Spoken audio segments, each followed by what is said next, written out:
তুমিও কি তালের বড়া খেতে পছন্দ করো? তাহলে ভিডিওটা আজকে তোমার জন্য। চলো দেখে নেওয়া যাক গ্রামীণ পরিবেশে কিভাবে আমরা তালের বড়া বানাই, খুবই সহজে, নরম তুলতুলে, একদম তুলোর মতো স্পঞ্জি। আশা করছি এই ভিডিওটি দেখার পরে তালের বড়া বানানোর জন্য দুবার ভাবতে হবে না। এত সহজ পদ্ধতিতে আজকে তালের বড়া বানিয়ে দেখাবো। প্রথমে তালগুলোতে মাটিতে আছাড় মেরে নেওয়া হলো, তারপর তার গা থেকে চামড়া খুলে নেওয়া হচ্ছে। ছোটোবেলায় যেভাবে মেরে চামড়া তুলে নেব বলতো, ঠিক সেইভাবে প্রত্যেকটা তালের আঁটি থেকে একইভাবে তালের খোসাগুলো ছাড়িয়ে নেওয়া হচ্ছে। তারপর আঁটিগুলোকে একটা পাত্রে রাখা হয়েছে। এখানে আমরা যে পদ্ধতিতে তালের পাল্পটা বের করে থাকি সেই পদ্ধতিটা আপনাদের সাথে শেয়ার করতে চলেছি। তালের এই যে কাঠের যে যন্ত্রটা দেখতে পাচ্ছেন সেটাকে আমরা তাল ঘষা মই বলে থাকি গ্রামীণ ভাষায়। এই মইটা দিয়ে কিন্তু খুব সহজেই আমরা তালের পাল্পটাকে আলাদা করে নিতে পারি আঁটি থেকে। আমার মা একটা একটা করে তালের আঁটিকে এইভাবে ঘষে নিচ্ছে। তারপর তলা দিয়ে কিভাবে তালের পাল্পটা বের হচ্ছে দেখতেই পাচ্ছেন নিশ্চয়। এবার প্রত্যেকটা আঁটি কিন্তু একইভাবে ঘষা হয়ে গেছে। এবার পাল্পটাকে পরিষ্কার করে নিতে হবে। তালের যে আঁশ থাকে সেই আঁশটাকে আলাদা করার জন্য এই রকম নেটের সাহায্যে পাল্পটাকে ছেঁকে নেওয়া হচ্ছে। এবার যতটুকু আমাদের তালের বড়া বানানোর জন্য দরকার ঠিক ততটুকুই পাল্প নিয়ে একটু জল মিশিয়ে পাতলা করে ভালোভাবে গরম করে নিচ্ছি। এখানে আমার জীবনে প্রথমবার তালের বড়া বানাচ্ছি আজকে, আর তোমাদের সাথেও সেই ভিডিওটা শেয়ার করছি। আশা করছি প্রথমবারের জন্য যদি তোমরা তালের বড়া বানাও তাহলে খুবই উপকারে আসবে। এইভাবে তালের এই পাল্পটাকে খুব ভালোভাবে ফুটিয়ে নিলাম। 2-4 মিনিট ফোটানোর পরে গ্যাসটাকে অফ করে দিয়েছি।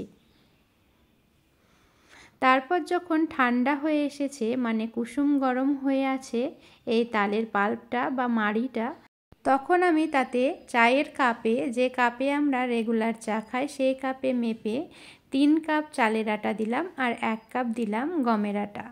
এরপর খুব ভালোভাবে মেখে নিতে হবে। মাখার পর প্রয়োজন হলে আরও আটা আমরা এখানে মিক্সড করব। এর মধ্যে আমি দিয়ে দিলাম কালো জিরে 1/2 চা চামচ। আপনারা চাইলে এলাচের গুঁড়ো, নারকেল, বাদাম যে কোনো কিছু অ্যাড করতে পারেন।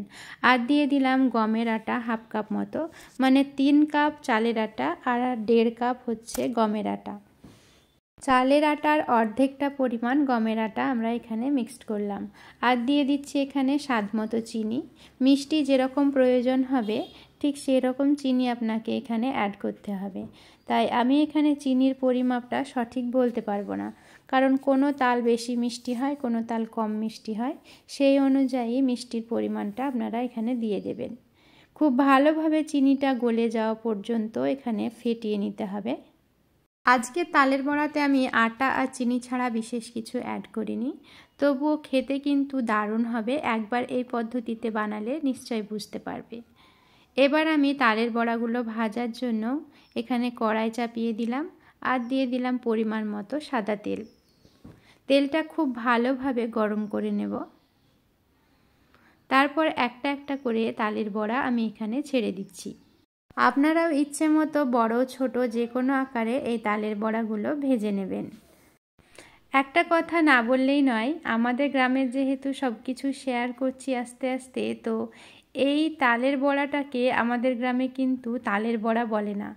এইগুলোকে আমাদের দিকে লম্বা লম্বা করে ভাজে, আর বিশেষ করে এগুলোকে আমাদের দিকে পুঁয়া বলা হয়।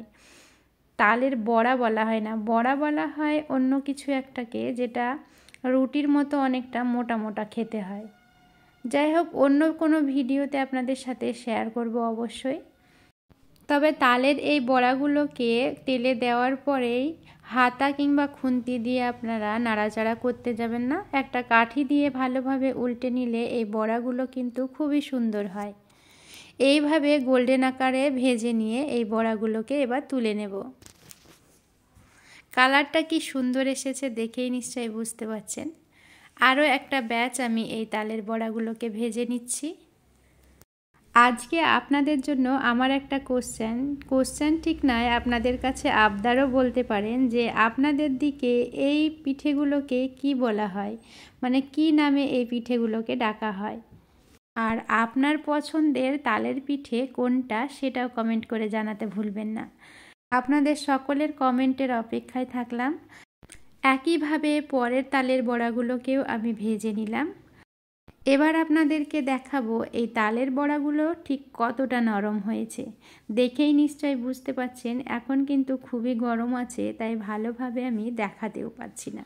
আর কতটা সুন্দর কালার হয়েছে সেটাও নিশ্চয়ই দেখে বুঝতে পারছেন। আর ভেতরটা কিন্তু খুবই সুন্দর হয়েছে, কোনোভাবেই কোনো অংশ কাঁচা নেই। খেতে খুবই ভালো হয়েছে। একবার হলেও আমার এই রেসিপিটা ট্রাই করার অনুরোধ রইল। আজকের ভিডিও এই পর্যন্তই। দেখা হচ্ছে পরের একটা ভিডিওতে। ততক্ষণ পর্যন্ত সকলেই ভালো থাকবেন, সুস্থ থাকবেন। ধন্যবাদ।